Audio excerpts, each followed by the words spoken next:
Assalamualaikum warahmatullahi wabarakatuh. Perkenalkan, nama saya Winsi Fitriani, NIM 1811320039, kelas PKI 5C, mahasiswa Institut Agama Islam Negeri Bengkulu.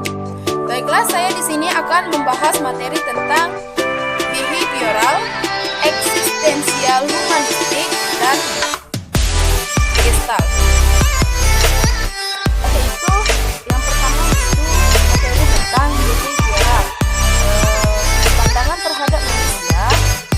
Manusia menurut terapi behavioral bersifat mekanistik atau merespon kepada lingkungan dengan kontrol terbatas, hidup dalam alam deterministik dan sedikit peran aktif dalam memilih martabatnya. Manusia memulai kehidupannya dengan memberikan reaksi terhadap lingkungannya, dan interaksi ini menghasilkan pola-pola perilaku yang kemudian membentuk kepribadian. Perilaku seseorang ditentukan oleh banyak dan macamnya penguatan yang diterima dalam situasi hidupnya. Yang kedua yaitu tujuan terapi. Tujuan terapi dari behavioral yaitu memperoleh perilaku baru, mengeliminasi perilaku yang maladaptif dan memperkuat serta mempertahankan perilaku yang diinginkan. Ketiga yaitu peran terapis dari behavioral. Peran terapis berfungsi sebagai konsultan, guru, penasehat, pemberi dukungan, dan fasilitator.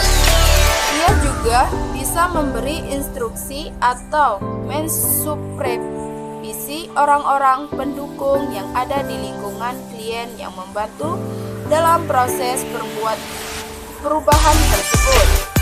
Yang kelima yaitu teknik terapi.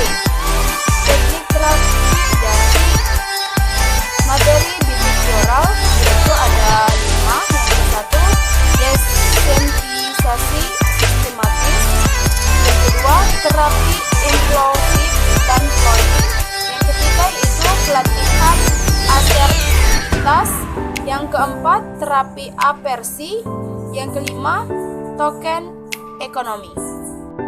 Kedua yaitu materi tentang eksistensial humanistik. Tokohnya yaitu Abraham Maslow. Pandangan terhadap manusia memiliki kesanggupan untuk menyadari diri sendiri, suatu kesanggupan yang unik dan nyata yang memungkinkan manusia mampu berpikir dan memutuskan. Tujuan terapi dari materi eksistensial humanistik yaitu meluaskan kesadaran diri klien dan karenanya meningkatkan kesanggupan pilihan hidupnya, yakni menjadi bebas dan bertanggung jawab atas arah hidupnya. Yang selanjutnya yaitu peran terapis, membantu klien agar menyadari keberadaannya atau makna dan nilai dalam dunia. Selanjutnya yaitu teknik terapi. Prosedur terapi bisa diambil dari beberapa pendekatan terapi lainnya. Materi yang ketiga yaitu materi tentang teori gestalt. Tokohnya itu Friedrich S. Friel.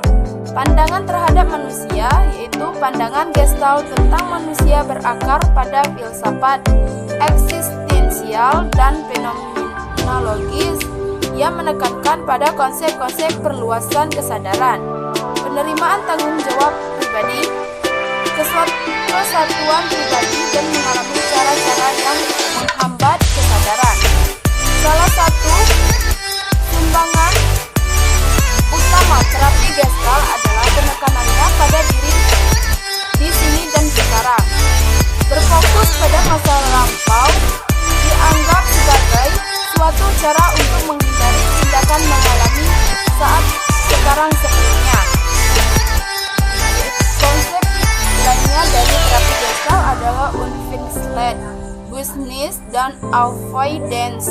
Yang tercakup dalam Unified Business adalah emosi-emosi, peristiwa-peristiwa, ingatan-ingatan yang terlambat dinyatakan oleh individu yang bersangkutan. Avoidance atau penghindaran adalah segala cara yang digunakan seseorang untuk melarikan diri dari unfinished business. Bentuk-bentuk avoidance antara lain fobia, melarikan diri, mengganti terapis, mengubah pasangan. Yang selanjutnya yaitu tujuan terapi. Tujuan terapi teori Gestalt ada dua, yaitu menjadikan klien tidak bergantung pada orang lain.